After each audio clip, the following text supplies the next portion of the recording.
Ladies and gentlemen, can we take our seats, please, and begin?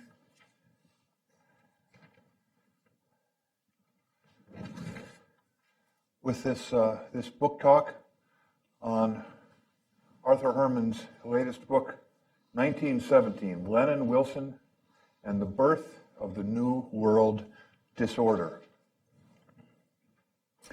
Is the course of history determined by broad, irresistible, impersonal social and economic forces? Or instead, is it determined by human agency and leadership, by the choices and actions of great men? This question has preoccupied and puzzled deep thinkers down the centuries. But I know the answer to it.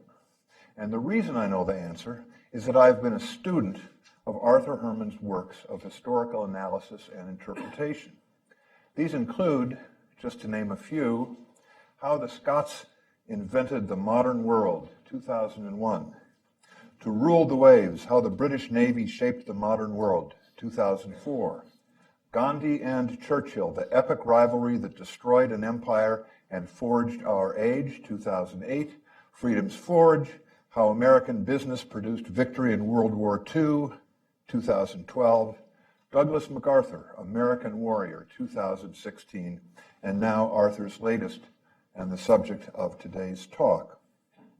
What these works have in common is that they focus on great, brilliant, willful men, statesmen, generals, cultural, religious, and business leaders at what turned out in retrospect to be decisive turning points in history. These men did not come from nowhere. They were deeply influenced by the social and economic currents of their times. But they interpreted reality very differently than their contemporaries and sometimes equally great rivals. They were, through force of will, persistence, and sometimes luck, able to impose their own unique visions on practical events and, through their choices, to move history in a direction it otherwise would not have taken. So the answer to the historical puzzle is both, but it is more than both. For Herman shows time and again that the ultimate results of the actions of even the most far-sighted men were typically very different from what they had envisioned. Arthur's previous works have pitted the great men of faith versus the great secular philosophers of 18th century Scotland, Gandhi versus Churchill at the beginning of the post-colonial era, MacArthur versus the Joint Chiefs in the months before the Battle of Inchon. In 1917, he pitched the visions of Wilson versus those of Henry Cabot Lodge in the United States, of Lenin versus those of Alexander Kerensky, our joint friend, and Leon Trotsky in Russia, and both the bold deeds and aspirations of Wilson and Lenin against each other in that calamitous year, whose results are still with us and have been very different than either of those men envisioned or planned. In Gandhi and Churchill, and now Wilson and Lenin, Arthur has demonstrated the potential of the dual biography. But I want to tell you that Arthur himself leads a dual life, best-selling historian and think tank policy analyst, so that his own biography would need to be titled Herman and Herman. Here, for example, is Arthur's latest book. Not this one, but this one, Pacific Partners, Forging the U.S.-Japan Special Relationships. In recent months, most authors approaching the pub date of a big and ambitious new book would have been giddy with excitement and anxiety. Instead, Arthur has been conferring with government leaders in Washington and Tokyo about this book and contributing important, original analyses, often in the pages of the Wall Street Journal, on subjects ranging from the potential of destroy-on-launch anti-missile systems, the little understood revolution now underway in quantum computing, and the new tripartite balance of power in international politics. The quality and prolificacy of Arthur's work in both realms is, of course, a matter of great annoyance to his Hudson colleagues. But the two realms are, I think, highly complementary. his understanding of the interplay of ideas, action, and consequence in his histories surely informs his own work of analysis and advocacy on contemporary problems. And, bringing us now to today's talk, his understanding of great historical moments has surely been deepened by his active involvement in some of the most difficult policy choices of his own time, right here at Hudson Institute. You're all in for a great treat in Arthur's talk. You're in for an even greater treat if you take the opportunity to purchase and then read the book he will be talking about. After his talk, there will be a period for discussion of questions and answers. Arthur will call on you. If you are called on, if you would kindly introduce yourself before posing your brief and pointed question. Now, let's all give a warm welcome to Arthur Herman.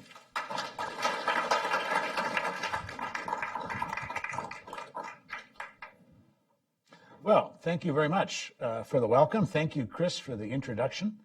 Good to see you all here, and I'm delighted to be here to talk to you about my latest book. This is your chance to sort of see not Herman versus Herman, but Herman plus Herman.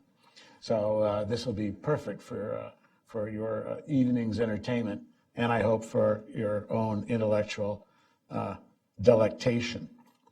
This is an unusual, exciting book, even for me, because the pairing of the two figures seems so incongruous and so strange. Lenin and Wilson, Gandhi and Churchill, the book that was that got me into as a finalist for a Pulitzer Prize, at least made some sort of sense in the sense that the two men were kind of contemporaries. They had met before. They were engaged in a battle over the fate of the British Empire together. Plato and Aristotle, well, that's a natural fit to have those, to talk about those two together. But Lenin and Wilson. But what I discovered when I got embarked on this project was the degree to which not only were these two men important in the sense of that single year, 1917, they made two momentous decisions that would shape the future and direction of world history right down to today. But also that these two men who, at the face of it, would seem so different and so unusual and contrasting, were in many ways very similar. That they shared certain important characteristics, both from an intellectual standpoint, but also from a psychological and from a point of view of the nature of their character, the direction in which they saw the world moving, and the way in which they thought of their own role in that world. Both of these men are men of immense personal power. Both were men who were and who could be riveting orators. Both were men of immense sense of will and a sense of personal mission, which enabled them to overcome obstacles and to force through decisions that other mere mortals would have been not even attempted, let alone been able to achieve. And both men also brought enormous intellectual gifts to the role that they played in the world and the role that they would play in the two decisions that I talk about in the book and that really are the watersheds of modern history. They are both intellectuals in that sense. They are men who see the world through the prism of ideas, their own ideas, and who saw their role as being ones in which their ideas were not only desirable to achieve and to be fulfilled, but that were inevitable through the force of history, the direction of history that it would take, even though their two visions of what that history would be were very, very different and in the end divergent. So two men, two sets of decisions. This is what the book is about. The first decision, Woodrow Wilson's decision, and that is to enter the United States into World War I, which marks the emergence of the United States as a global superpower. We often think about the United States' role as a global superpower as being the result of World War II and emerging in the post-war world, in which, of course, the United States undeniably played a very powerful and important part in creating a new international order and sustaining that order after World War II.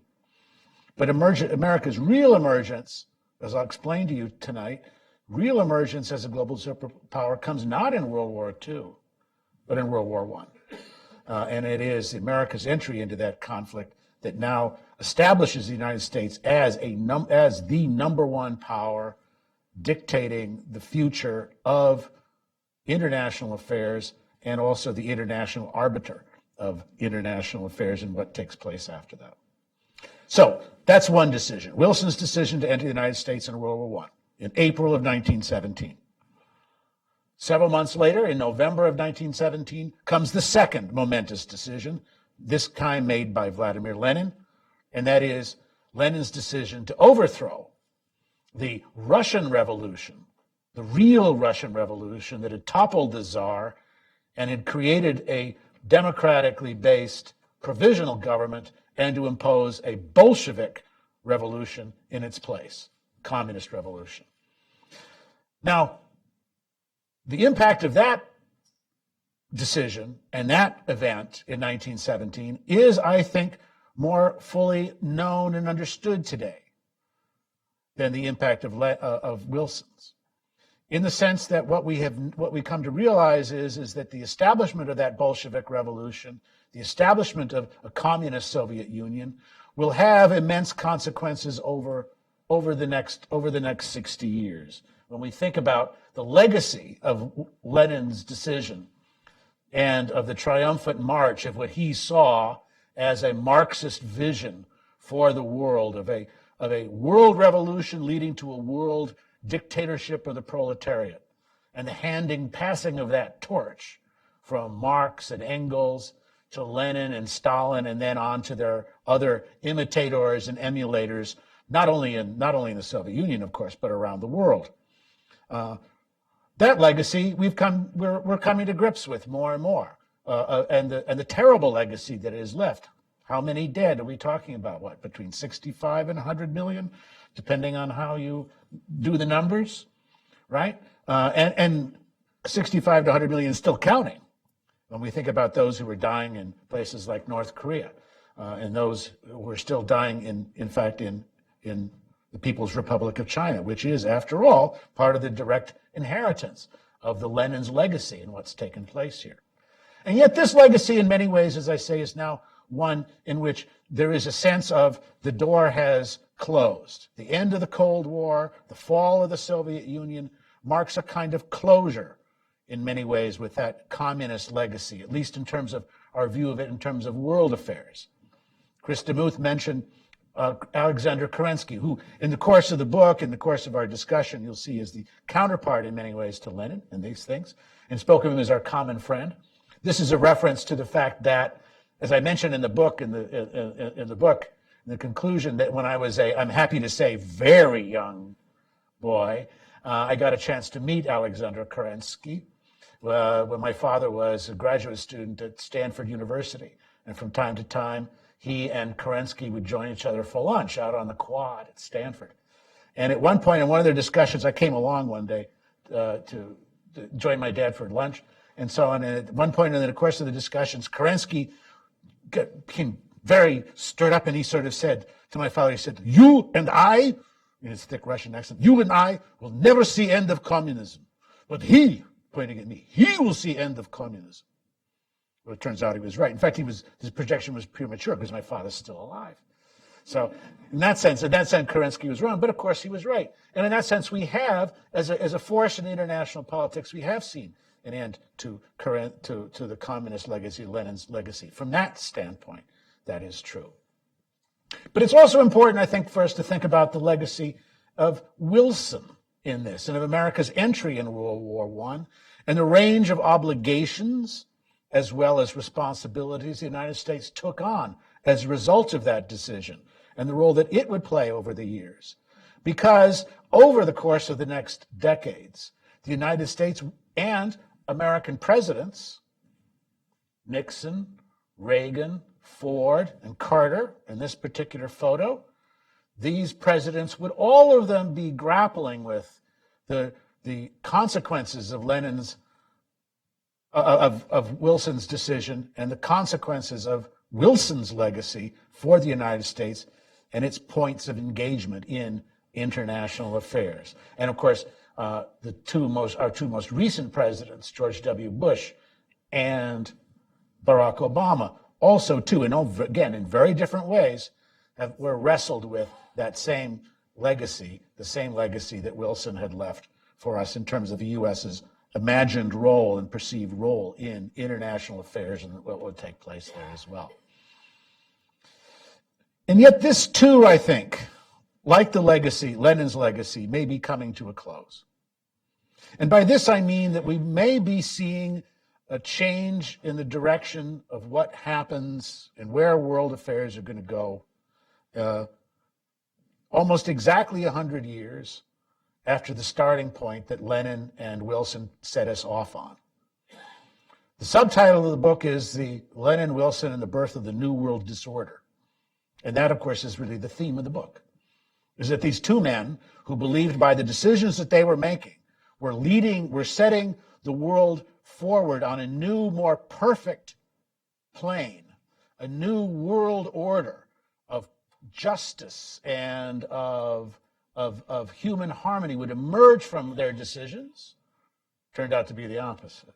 That in fact, far from giving birth to a new world order, that what would happen over the next 100 years would be the birth of a new world disorder.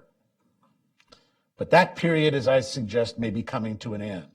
And the Wall Street Journal op-ed, which I did about a month ago, which is we have out in the front and also here at the front at the book signing, I think, was my attempt to sort of chart out what I thought the contours of where the change is coming and where the direction is going, but also the forces that are leading to it. But that's talking about the future, which is not the kind of thing that historians really like to do or ought to do very often. They actually do like to do it a lot, but they really shouldn't, in fact, at that.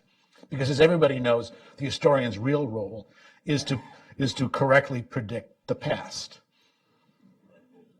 And that's what I think we can think about as a part of the role in which we understand the two decisions that were made and the history that underlay them. So a legacy, right, that stretches down from Wilson's time to the present. These are the issues that have to be grappled with. These are the ones which we still confront as part of that overall discussion. But to begin at the beginning, in 1914, a world war broke out between the great powers of Europe. A war that would pit Germany and its allies, Austria-Hungary and Turkey and Bulgaria, against the Triple Entente, as it was known, the Entente powers, France, Great Britain, Russia, and various tributaries who also joined in the fight on the side of what would be known as the Allies. For more than 18 months, this war raged in Europe with almost no role for the United States to play. The United States was officially neutral in this conflict.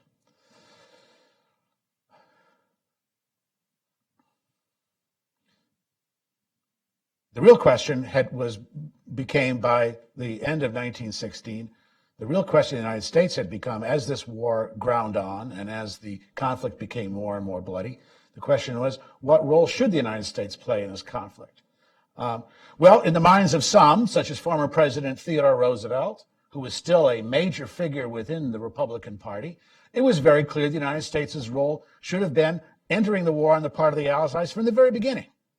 Almost from October of 1914 on, shortly after Germany had invaded Belgium and the conflict had now become a general one, pitting all the European great powers against each other, that the United States had a responsibility to enter on the side of the other Western democracies, France and Britain, in order to prevent Germany from dominating Europe. That a Europe dominated by Germany would have bad effects for the United States and United States national interests. that the United States had a national interest in maintaining a stable balance of power in Europe, and that German invasion of Belgium and France represented a violation of that. The United States had a role to play. That's Theodore Roosevelt's position. The current president, Woodrow Wilson's view was not so fast. In his view, the United States' stance of neutrality was not only a matter of important political and diplomatic stance, stay out of a conflict which is becoming bloodier and more destructive, especially after the battles of Verdun and the Somme, but also the United States has a responsibility in a moral sense to stay clear of this conflict. That this is a conflict between great powers fighting each other for territory and for domination, and the United States isn't part of that kind of a world. The United States' position in the world is one of a different moral plane, and has been ever since its founding, and that the United States therefore must steer clear of this kind of conflict because it's only one that will drag us down to the level of ordinary mortal powers as opposed to the providential role that America needs to play in world affairs and has as a symbol and beacon of freedom for peoples in all places. And for Wilson, this issue of the providential mission, God, is very serious. The man comes from a Presbyterian background. He takes the religious aspect of this, the dimension of this very, very seriously, particularly America's role in the world. And this is also then something, too, which has to affect the way in which America looks upon its role in world affairs. And that is as one that stands apart from great power conflicts and remains neutral from them, not one that takes advantage or takes sides in such conflicts. In fact, but in Wilson's case, it was not as if he wanted to keep the United States out of this conflict altogether, just not in a military or in a direct way. Because in Wilson's mind, it was clear to him that as this war became more and more stalemated, and as the casualty list grew, and as the destruction of national resources by all the participants became more and more draining and really existential for their continued existence as sovereign states, this then would become a situation in which the United States could now step forward and present itself as the umpire by which this war and the conflicts underlying it could finally be set at rest and finally put to an end. And this is what he kept telling people about the way in which he saw the course of the war. He said, we have to stay out of this conflict.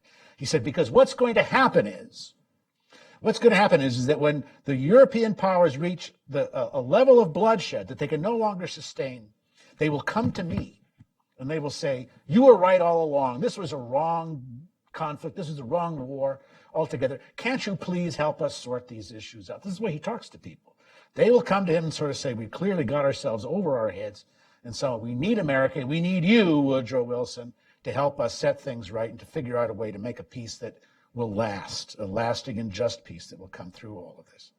So to a degree, this is how Wilson sees himself in this role, as a kind of neutral umpire in world affairs. We have to remember that the man was, after all, a college professor. And so assuming a role of moral superiority is natural from such a background and such a career experience. President of Princeton University. And there is a degree through which all of Wilson's career as president, both domestically but also in foreign affairs, and through the course of the events I'll be talking about, there is a degree to which Wilson always saw himself kind of in the role of a sort of school teacher, right? The schoolmaster, that the world's nations come to him as pupils who don't understand, who misbehave, and who don't understand what it is that makes for a real lasting and just peace and just world. And Woodrow Wilson will explain it to them and will demonstrate how this works. And they'll sort of say, you know what, President Wilson, you're right. This really is the way in which things should work here. And that by doing this, he would fulfill a role not only for the United States, but for the peoples of the world, for all of the masses around the world who had suffered injustices, who had suffered oppression. Wilson would be their voice in world affairs and would be able to set things right and create a new shining era for humanity as well as the United States. But in order to achieve this, the United States had to stay out of the war. That was crucial in Wilson's mind. The United States had to stay out of the war, had to remain neutral, so it could step in and play that umpire kind of role. And this is why, even after one provocation after another, Wilson insists the United States stay neutral. This was getting more and more difficult to do, however, as German submarine warfare began to expand to sink neutral shipping without warning as a means by which to strangle Great Britain and France and cut them off from their sources of supplies and equipment, particularly their sources of supplies from the United States. Because the whole time that Wilson and the United States are remaining technically neutral, American companies and Wall Street are constantly supplying the British and French with loans and with foodstuffs and a whole range of supplies that keeps them in the war. America was engaged in a de jure neutral stance in the war, but de facto we were very much backing and supporting and propping up the Allied side. The Germans knew that, which is why it was important for them to sink those ships before they landed in English ports. And so you had alarming incidents like, for example, the sinking of the Lusitania in May of 1915, which caused a tremendous outwork, huge furor all across the United States, as well as in Britain, about this barbaric act of killing civilians without warning in this kind of way. And even Wilson was stirred at this point to suggest and to send an angry note to the German foreign minister that if this kind of behavior continued, the United States might have to reconsider its neutral stance and begin to sort of really take steps to defend itself on the high seas in ways that would be very difficult to extract the United States from supporting the Allies in other ways. Well, the Germans got the message because they knew from the beginning. Germans were not stupid. They understood that if the United States entered the war on their side, on the Allies' side, the war was done. Germany was going to lose if the United States put all of its industrial weight, all of its financial weight behind the Allied cause, that would be that. So the Germans backed off. They ended the unrestricted submarine warfare campaign, placed constraints on their U-boat captains, and held them back. But it didn't last, because as Germany's own situation in the war on land became more and more desperate, it became clear to the German leadership that the only way in which they could win this war or stave off defeat was by resuming all-out submarine warfare in order to starve Britain and France and bring them to their knees into surrender. And if that meant sinking American ships, then that's what they were going to do. They still counted on the idea, however, that Wilson himself would still not be willing to take the decisive step of putting the United States into the war. They still counted on him to want to play that schoolmasterish role of being, boys, enough fighting, that's enough, pulling them apart and getting everything sorted out at the end. They assumed he would still play that role. But in case he didn't, in case the demand from the public that American ships being sunk, this had to come to an end, it had to be brought, if that came, then the Germans had to have a plan B. And the plan B was the brainchild of this man, the German foreign minister, Otto Zimmermann. And so Zimmermann came up with an idea and sent a telegram, a coded telegram, there it is, sent a coded telegram to the president of Mexico in late January 1917, saying that if the German resumption of unrestricted submarine warfare by Germany did provoke the United States to enter the war, that Germany would offer to Mexico the opportunity to open a second front against the United States. We'll fight them over here in Europe, but you fight them along the border. And if you do that, then Germany will provide support for you so that you can reclaim territory you lost back, in the 1840s in that Mexican War, right? We'll help you regain Texas, we'll help you regain Arizona, and we'll help you regain New Mexico. Coded telegram. Well, the British naval intelligence intercepts the telegram, decodes it, realizes they've got gold here in terms of getting the United States now finally to commit themselves to the Allied cause. They leak the telegram. They don't leak the telegram. They give the telegram to Woodrow Wilson. And in the process, it leaks out to the press. There's a massive outcry across the country about this. The Germans are going to help the Mexicans reclaim states of the Union in this way, reverse the course of the Mexican War. I mean, even Wilson was outraged, and particularly when he found out the fact that they used Western Union in order to send an encoded telegram. They actually used American State Department cables because the cables had all been cut by the British at the beginning of the war. And so the Germans sort of said, to appeal to a neutral United States, we need ways to communicate to our diplomats in Washington and elsewhere.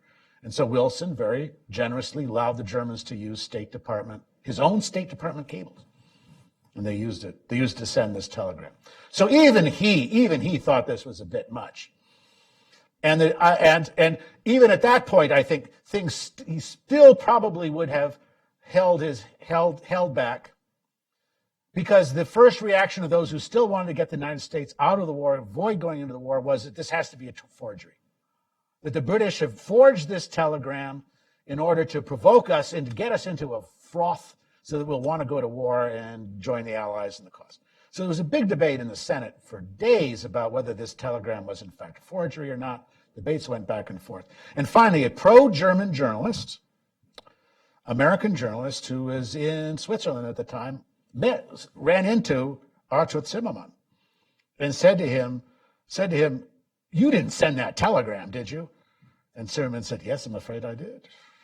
And that was it. At that point, it was clear that by that idiocy, Zimmermann ensured that now this had become a casus belli, the United States had to act. And so that's what Wilson did. On April 6, 1917, he calls together Congress to declare war against Germany. But even here, Wilson's reasons remained the same as they were, the same schoolmasterish pose or stance that he had taken at the very beginning. Because in Wilson's mind, now the United States was going to enter the war not in order to protect national interests, not in order to protect American lives or American shipping, or to protect American honor, that America would now enter the war for the same reasons it had stayed out of the war before. In other words, they would do this now for the highest possible moral reasons, which would have nothing to do, or even contrary to American national interests, but would be in order for the benefit of humanity. That by entering the war, the United States would, in that famous phrase, be able to make the world safe for democracy. They would make this the war that would end all wars. And that therefore America's providential mission to save the world from itself would now continue, but not by remaining neutral, but by entering the war as an associated power on the side of Britain and France. Now, this was an extraordinary decision, April of 1917, for someone like Wilson to come to. And it was, even at that point, there were still debates about whether the United States really should enter the war. There was strong support, even then, for the neutrality. And many who had wondered about whether the United States entry was a good thing or a bad thing or a direction was going on here. But there was only one person, I suppose, probably in all of Europe, who believed that not only was the United States entry a question of whether it was desirable or not, but that it was inevitable. That, of course, the United States would enter on the side of the neutrals because the United States was a capitalist country. And that was this man, Vladimir Lenin. And in his book, Imperialism, the Last Stage of Capitalism, he had in fact predicted that all of the great powers, written in 1911, that all the great powers of the world, capitalist powers, would end up fighting a war with each other for imperial dominion around the globe and around the world. And that therefore the United States, as the biggest number one capitalist country, wouldn't be able to stay out of the conflict, would have to join into the fray and become part of the conflict. That's Lenin's read on the American decision to enter World War I. It is a view that again springs from an intellectual view of the world, of an understanding of the world in terms of conflicts of ideas and ideals, and that therefore how the United States behaves and acts has nothing to do with the force of personality, has nothing to do with directions of politics or accidents of history, but has to do with the inevitability of history, the inevitability of events, something that he had learned from Marx, which he saw and wanted to translate into forging a new destiny also for his native Russia. And it was that effort to forge that Marxist destiny for Russia that had driven him into exile. He spends, for a large part of his life in exile, running from one place to another to avoid the Tsarist police, but also furiously fighting against his fellow radical rivals, social revolutionaries, other Marxists, the Mensheviks or the Bolsheviks, which is the group that he led, and so on. All of these kinds of conflicts going on behind the scenes in cafes and hotel rooms and dingy apartments all across Europe, wherever Lenin could find some sort of safe haven and be able to eke out a living with his wife. These years in exile for Lenin were a torment to him. He believes very strongly that he had the solution, the direction in which not only history but Russia was going to be headed, and that the place in which this could take place, and the way in which Marx's great revolution could take place, was not going to be in the great industrialized countries like England or France or Germany, but that Marxist revolution would be the easiest to achieve in the least industrialized countries.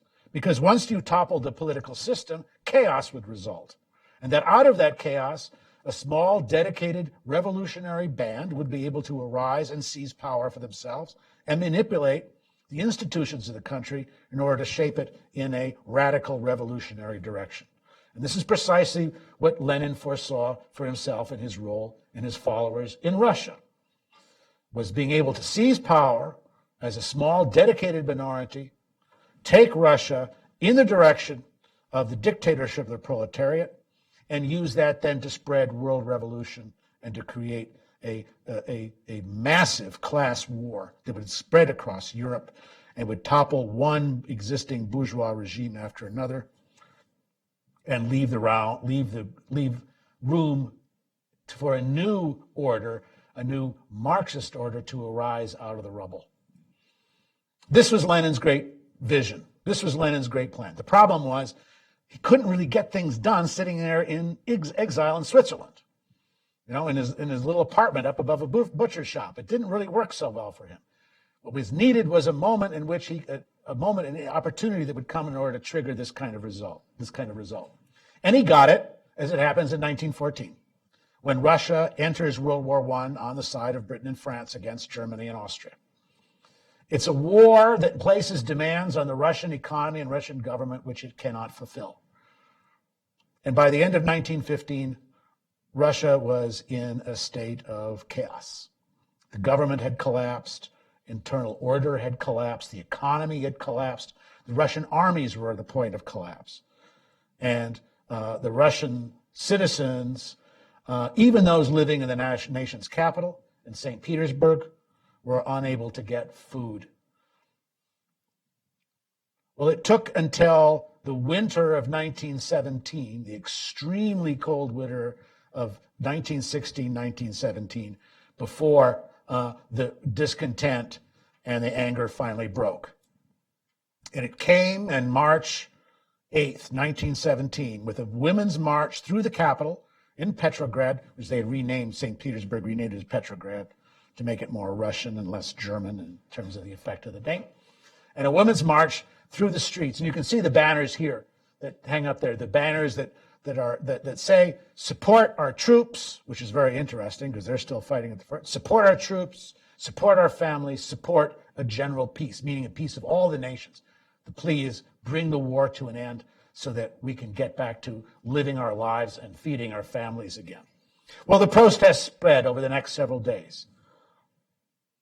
And by March 10th, groups of workers and soldiers who had deserted from the garrison of Petrograd had formed together a representative committee, in Russian called a Soviet, which very quickly became a substitute government for the Tsar's government, which now found itself in a state of complete uncertainty and paralysis as a result of the breakdown of law and order within the capital. That was on March 10th.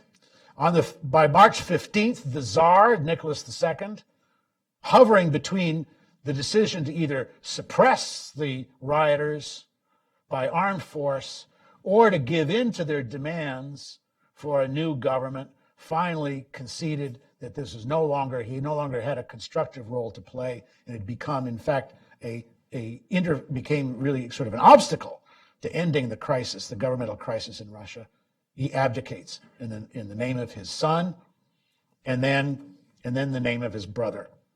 The fall of the Romanov Empire then takes less than a week, in which it collapses, and a new government, a provisional government, putting together, drawn from members of the Representative Duma as well as from ex-members of the Tsar's cabinet, come together to form a new government and to prepare the grounds for a constituent assembly to draw up a new democratic constitution for the new Republic of Russia. That's the revolution. By the way, Kerensky is the figure and the standing figure at the second from the right. That is Alexander Kerensky, who becomes really the sole force behind the provisional government in the period of time in which it holds power. So that's actually the Russian Revolution. That's the real Russian Revolution. It's the one that, you watch and you go watch reruns of Dr. Zhivago and so on, where they're all celebrating the fall of the Tsar and so on. That's the real Russian Revolution. It's in March of 1917. Lenin has nothing to do with it. Lenin is still in Switzerland, in Zurich, trying to figure out how the hell he's going to get back to Russia in order to take advantage of the breakdown of law and order, which he's reading about in the newspapers, but he's helpless to do anything about it. And so he would have continued to be helpless to do anything about it, except for this man, General Ludendorff. Because the Germans, who, of course, are at war with Russia while all this is happening, are watching what's happening in Petrograd and in Russia with delight. He doesn't look like delight right here in Ludendorff's glasses, but believe me, they were delighted here. Because what they foresaw is that if this collapse continues, Russia may be taken out of the war altogether. And all those 60 divisions of German troops that were there fighting in the Russian front could now be moved over for a final decisive blow in the West. And so the question is that how do we foster more chaos? How do we get more trouble going and really drive Russia out of the war? And so it was the German consul in Bern, Switzerland, who got the bright idea that why don't we send the radical exiles living here in Switzerland, the radical Russian exiles here, send them back into Russia, let them stir up the mob, cause more chaos and agitate the crowds and so on to convince them that the only way in which Russia can save itself is to get out of the war and sign a peace treaty with Russia, and let's wind this whole kind of thing up. Let's get it all done and all that. Well, the only radical they could find who was willing to do it and to take German pay and German support in order to do this was, you guessed it, Vladimir Lenin. And so at the end of March, the Germans arranged for him to leave his apartment in Zurich to go to Basel. Here you can see them in the streets. There's Lenin over there talking very vociferously to one of his colleagues. Lenin and his band of exiles, Bolshevik exiles, load up onto a train which takes them through German-occupied territory. See, there's no way Lenin could get to Russia because you'd have to go through German territory in order to do it. You'd be arrested as an enemy combatant. But the Germans say, we'll give you safe passage.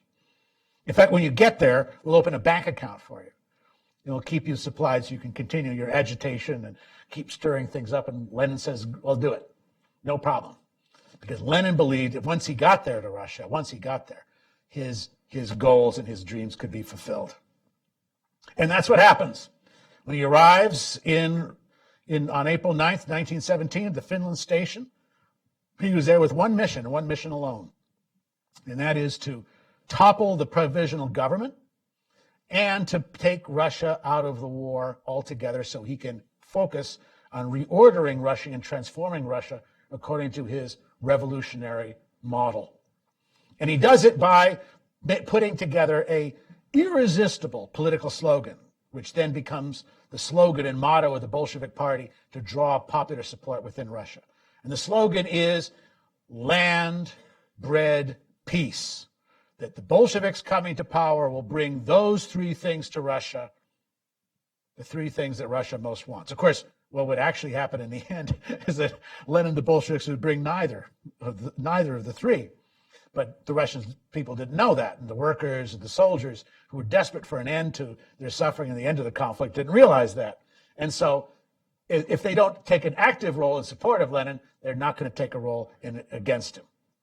Lenin tries twice to topple the provisional government by violence. First in July of 1917. This is a scene, by the way, in the streets as troops and sailors from the Kronstadt naval base tried to march on the provisional government headquarters at Taurida Palace, and street fighting broke out in Petrograd.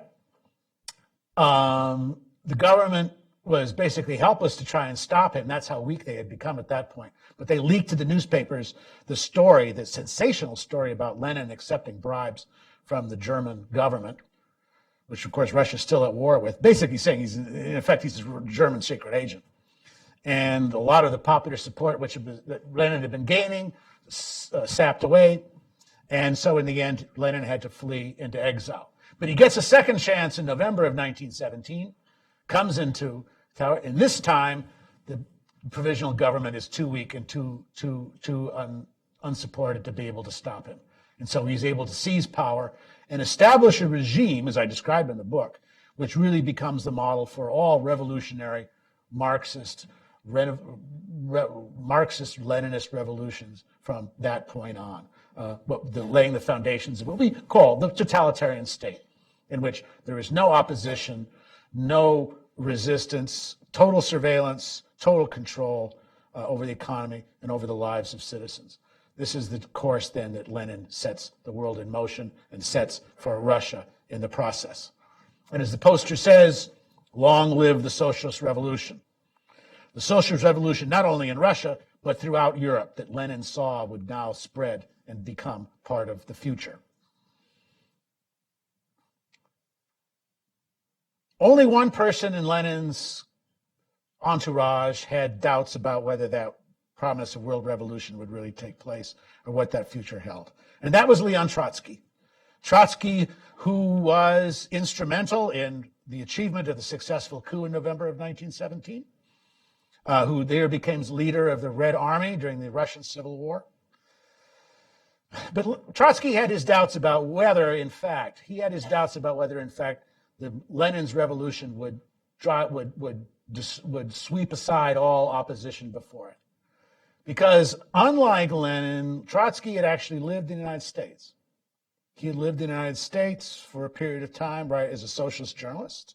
Lived in the Bronx, as a matter of fact. You can go up and visit the house that he lived up in the Bronx. It's there on 158th Street, as a matter of fact. Lived there. He knew something about the American movement, the American socialist movement.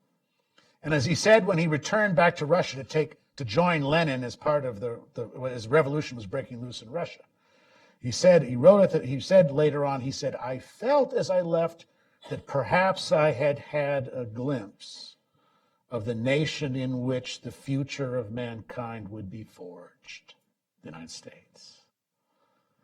That already Trotsky could see that there was a possibility that these two giants, these two powers, Lenin's revolution and the United States, would be on a collision course at some point.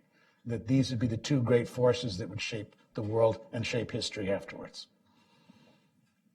So what was happening in the United States? Well, the initial enthusiasm for the war that came with Wilson's declaration very quickly turns to disillusionment as the American Expeditionary Force finds itself caught in the same military bind that the Allies had been caught in since 1914, the horrors of trench warfare and the sort of static warfare that was common coin and common in the Western Front. It would cost thousands, even tens of thousands of casualties for even a single gain. At the same time, also, Wilson's declaration of war had led to ugly consequences within the United States as well, as the effort to whip up patriotic fervor for the war led to a massive wave of anti-German sentiment, which in many ways reached ridiculous proportions. Orchestras that would no longer perform works by German composers, schools that banned the teaching of German in schools, phone systems in South Dakota. The phone system banned the use of German on the phones. You can't do that. Now, of course, this is the United States with large German-American immigrant population at the same time. So the tensions often spilled out into the violence. And in fact, in the spring of 1918, a German-American, Robert Prager, was lynched in a town in Illinois, which name escapes me right now.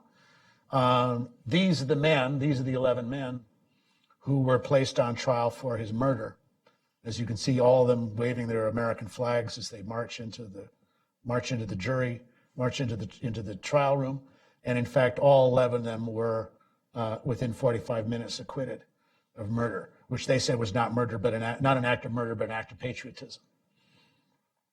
Of course, there were other aspects too, the ugly sides of the American involvement in World War I. Wilson's insistence on resegregating the American armed forces as well, which also led to important and significant racial discontent and feelings. At the same time, ugly riot that broke out in Oklahoma, in which African American soldiers were lynched and murdered. A wave of race riots that would break out across the United States during Wilson's years. In fact, the day Wilson returns from the Paris peace talks, right, or the signing of the Paris Peace Treaty in 1919, Washington, D.C. is on fire from race riots, which you can see from his bedroom in the Capitol in the process. But in the end, the United States intervention proved to be decisive in the war.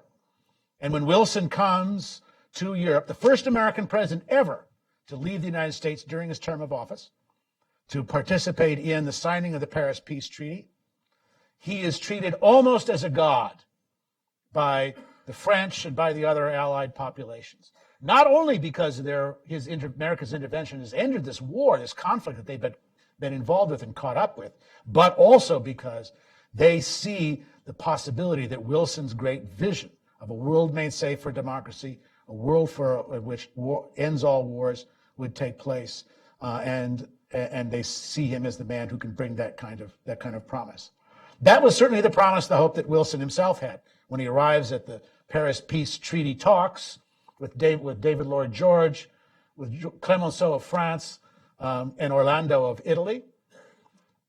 But in a very short period of time, Wilson is forced to make one concession after another to the other victors with regard to punishment of Germany, with regard to reparations, with rearrangements of borders and territories, all of which I describe in the book, but all of which Wilson believed and hoped could be set right by a single institution, the one that would arise from the ashes of the war and arise from the signing of the final peace treaty, which would be the League of Nations, a community of nations that would draw together to bring all wars to an end and to adjudicate any future disputes between nations that ordinarily would lead to war. Well, it's that League of Nations, the existence of the League of Nations and the terms and limits of its powers, including limits to American sovereignty, that becomes the point of contact and clash between Wilson and his leading nemesis in the Senate, Republican Senate leader and chairman of the Foreign Relations Committee, Henry Cabot Lodge. Henry Cabot Lodge, who had inherited Theodore Roosevelt's view about why the United States should enter the war, Roosevelt's view of what the United States' role in the world should be, and what a role of such an institution such as League of Nations should be. Very good to have a good debating society, but don't have it one in which places important legal limits on American sovereignty, on American national interests. And the clash between them leads to the defeat of the treaty in the Senate, leads to Wilson's breakdown of health as a result of campaigning for it, and Wilson leaves office a broken and dispirited man. But the damage done by the Versailles Treaty goes far beyond the United States and Wilson's reputation, or even Europe. It spreads to Asia, for example. The refusal on the part of the Versailles Treaty, the Paris Peace Talk officials, to accept Japan's push for a clause within the Covenant for the League of Nations that recognizing racial equality. That rejection leads to massive upheavals in Japan and a deep sense of resentment there. The concessions that are made to Japan in order to buy off their acceptance of this dropping of the plank with regard to racial equality, the annexation of Shandong province, for example, in China, leads to the birth of the May 4th movement. Begins the process of China's disintegration as an empire and as a country, and its descent into ongoing turmoil. The other unexpected guest at the Paris peace talks was a young waiter working in one of the Paris hotels by the name of Ho Chi Minh. And he also had hoped that Wilson would be able to bring the kind of world of self-determination and nationalism that Wilson and idealism had promised, and then watched his hopes dashed. And so the result is for Ho Chi Minh, the man he turns to in disgust with Wilson's failures here is going to be the man who had just written a treatise on the colonial questions, which said that the only answer colonial peoples can face to free themselves from their oppressors will have to be revolution, then war, and that was Vladimir Lenin. And so it is the disappointment with Wilson that leads Ho Chi Minh to turn to communism, to turn to Lenin in the process, just as Wilson's other great mistake, his intervention in Siberia, also enough to discredit the United States and its role in the conflict, and also it's not just enough to discredit the United States, but not enough to topple the Bolshevik regime. And of course, those two great senses of responsibilities would collide later on in the conflict of Vietnam. The birth of the New World Disorder. Here's Wilson at the end of his life, dying of a stroke. 2 weeks later, Lenin dies, also of a stroke, from having a bullet. He'd been from an assassination attempt withdrawn from his doctors had operated on a bullet that had embedded in his neck since an assassination attempt 2 years earlier, which led to a series of strokes. And he too also dies a bitter and disillusioned man. Watching the Russia that he had brought revolution to descend into famine and civil war. Famine, which, by the way, ironically, had to be saved by food relief from the United States, administered by one Herbert Hoover, which is the only thing that keeps Russia from disintegration, will be American grain supplied by American farmers and capitalists. And he also sort of sees a successor coming, the kind of man who he does not see as part of his mold, is not having the same kinds of idealistic plans for world revolution and world direction. And in fact, both for Lenin and Wilson, already at the time of their death in 1924, that new world disorder, instead of a world order that they had hoped and had planned in their own different ways, was already unfolding. Because from 1917 on, what the world is going to be is a succession of isms, one after another, trying to fulfill that plan, to make the world a more perfect place, to establish a more perfect order. Communism, Lenin's legacy. Progressivism, Wilson's legacy. Fascism, socialism and national socialism. Islamism, and we have to think about them as cut from the same mold. The idea of creating a providential mission to make the world into a new and more perfect place, to save the world from itself, which is to continue down and feed the process of turmoil, is going forward all the way through to ISIS, in which, again, a kind of globalist mission to bring about a world caliphate and bring about a world a more perfect place. All of these things then spring from the world and the transformations that these two men had brought about, and that became part and parcel of daily experience for the next 100 years, not only for Americans or for people living in communist countries, but around the world and in every part of the planet. So in the end, the legacy for Wilson and Lenin, it seems to me, is one that continues to roil and disturb our days today. And yet in the end, I think we have to say that Wilson's legacy remains probably, of the two of them, the one most. A.J.B. Taylor used to say, all things in history in the end have to be considered, judged whether they were a good thing or a bad thing. Lenin and the Bolshevik Revolution, we have to judge in the end a bad thing. Undeniably, categorically so.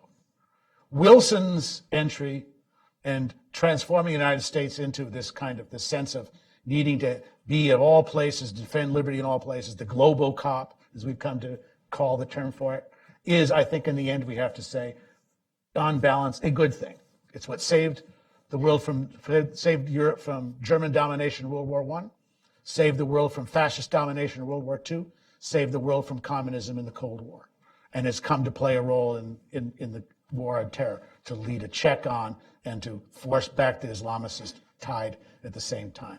That in the end, the role of American interventionism, whatever its twists and turns and misfortunes and disasters, in the end, it becomes Wilson's legacy. It's the one with which I think we still grapple with today, but which we can have to say, on balance, remains the one to which we can sort of say, that this was a legacy that was, if not able to save the world from itself, was able to save it from its worst and most terrible alternatives.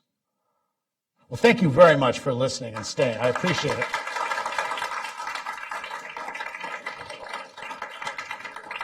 I hope you have some questions, and I'm happy to field the ones that we see here. We'll start there, and then we'll go here.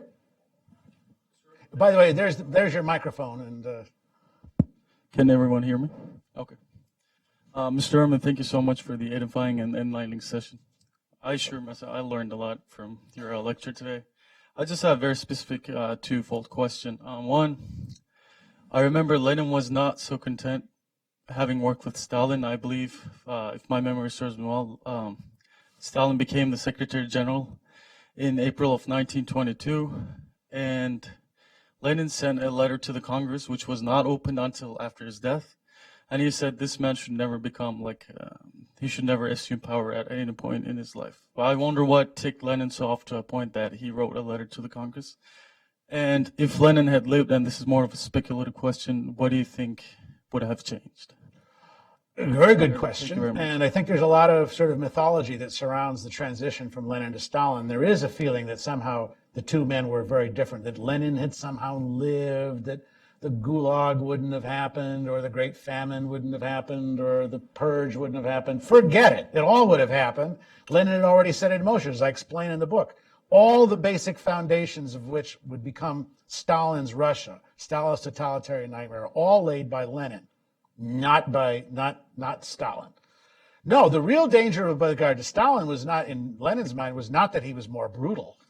It was very difficult to find anything with that. It was that he was not dedicated to that world revolutionary sort of messianic role here. That he was seen more content with accruing power to himself as a bureaucrat, as the party's leading bureaucrat. And of course, it's true. Stalin does retreat back to the idea of, communism and socialism in one country. In the process, his horizons didn't stretch out in that kind of globalist way that Lenin had imagined. I think this was where the key strike against him from Lenin's point of view. But of course, he lost that fight. Here. Yes, Louis Morano is my name. You mentioned that Wilson insisted on the resegregation of the military. What had been the situation in the armed forces before then? Well, it varied. In the case of the Army, you did have sort of colored troops and colored units that were part of the institution, but they were all understood as fighting side by side with whites. And the whole idea of it was, even though they had white officers and not black officers, but you serve side by side with white units in the process. What happens now is that colored units are all relegated to support roles, not to combat roles, which means you can't get a medal for valor. It means that you can't get promotions under those circumstances. You're basically reduced to busboys for the soldiers who are really fighting and combatants. Now, in the case of the Navy was an integrated service. We forget about this, and had been really since Civil War days. All that comes to an end under Wilson. He's going to segregate the two races within, and again, the same thing happens, right? The black sailors become basically busboys serving the role to support whites. Wilson was a segregationist. He imposed those rules within the White House. He supported those rules in the South. And when he could get his hands on government agencies, including the military, he was happy to impose those rules at the same time. Here, and then we'll go around to the back, start here, and then back there, and then over there. Thank you. Carl Golovit, question about President Wilson's perspective on the central bank he's responsible for signing into existence, I guess. I've heard that he came to regret that very specifically later in life. But I've never found a source for the quotes that are often attributed to him. The notion that the central bank hasn't been constitutional and that we've never gotten back to a gold international monetary standard ever since. Oh, well, you take me somewhat out of my purview in terms of that discussion. I feel there might be others who'd be able to answer that question more directly and more fully than I am.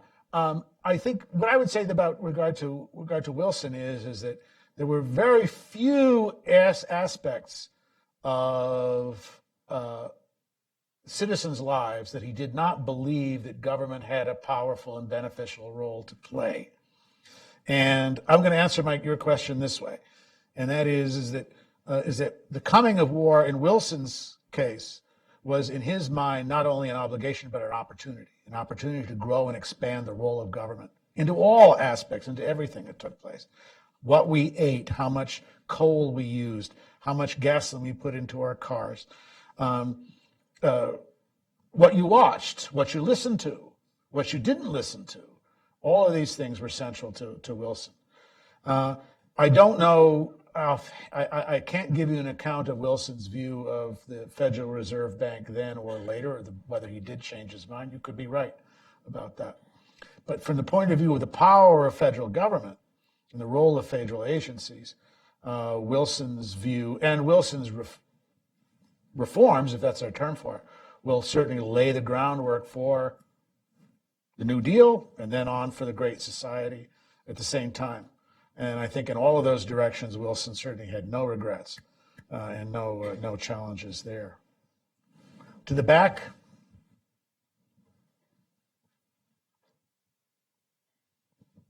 Sir, I wonder if you reflected in your new book the thing which unites Lenin and Wilson, which is the right of nation for self-determination. In many aspects, at least Henry Kissinger in one of his books reflected that World War II would never happen if Wilson would not encourage the destruction of Austro-Hungarian Empire, which could have been preserved, but Czechoslovakians and specifically Mr. His name, the president of Czechoslovakia, Masaryk, who convinced Wilson when he was told, was told that there are twice more Germans in Czechoslovakia than Slovaks, and Masaryk, just because he lived in Chicago, could speak fluent English, managed to convince Wilson that it was not. It's all in my book. It's all perfectly discussion, and the reasons why Masaryk was able to get an audience with him and what the consequences would be. I think that's true. I'll answer this in two parts, one in the narrow sense, but then also in the broader sense. In the narrow sense is that what doomed Austria-Hungary was not Woodrow Wilson, it was entry into World War I. That was a fundamental mistake, to become entangled in that conflict with the Germany's goading and answer into it. And from then, the saving of the empire was, and holding the conglomerate together would be impossible. The second point, the second broader point, though, is in Wilson's case, at least, self-determination was about bringing peace and justice. That was his great hope that would emerge from it. Very often disappointed, didn't emerge from it. Lenin also talked about self-determination. But in Lenin's view, self-determination was about class war, stimulating war and conflicts that would spread and that would create the kind of turmoil out of which a Marxist state would arise. I'm going to take two more, and then we're going to take some time for signing. There and then there. There and there.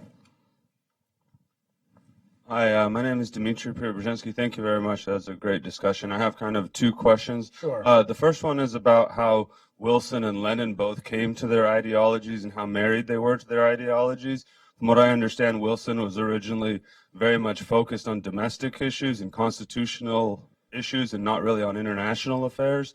And then the other part was Lenin a diehard Marxist, or did he just want to overthrow the Tsar because his brother was killed? But the more important question I have is, based on your article in the Wall Street Journal, you write that you think we're going back to the time of Bismarck in 1862 and iron and blood will settle things. Where do you stand on the United Nations? Where does that fit in? Is it something that it's going to diminish in its role? Or because, I mean, they were fighting with iron and blood. Now we have nuclear weapons. So I think it's kind of dangerous to go back to Bismarck's time.